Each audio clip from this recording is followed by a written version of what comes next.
Binibigyan niya po tayo ng palatandaan na siya po ay pabalik na sa lupa. At kailangan tayo magsisi sa ating mga kasalanan at tanggapin si Jesus bilang Panginoon at tanging tagapagligtas natin.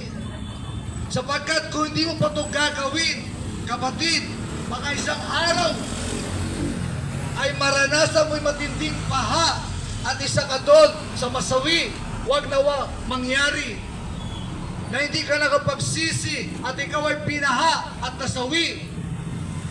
Mga kapatid, marami pong nasasawi at praise God, hindi tayo napabilang doon sapagkat marahil ang Diyos ay binibigyan tayo ng pagkakataon magsisi sa ating mga kasalanan at tanggapin si Jesus bilang Panginoon at ating tagapagligtas upang tayo po, mga kapatid, ay magkaroon ng buhay na walang hanggan.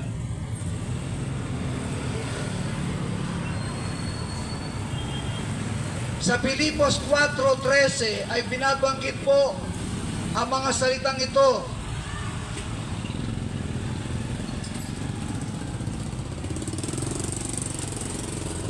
Sabi po rito, lahat ng mga bagay ay aking magagawa doon sa nagpapalakas sa akin. Sino po yung nagpapalakas sa akin? Sa atin, ang Panginoon. Kapag tayo daw po ay sumampalataya sa Panginoong Jesus, tayo daw po ay palalakasin niya. Kahit man dumating yung mga matitinding bagyo at matitinding init at mga lindol dito sa sangkalupaan, mga kapatid, ang Panginoon ang magtatanggol at mag-iingat sa atin.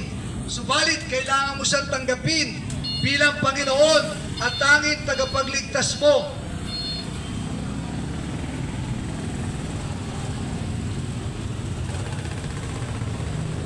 Praise God!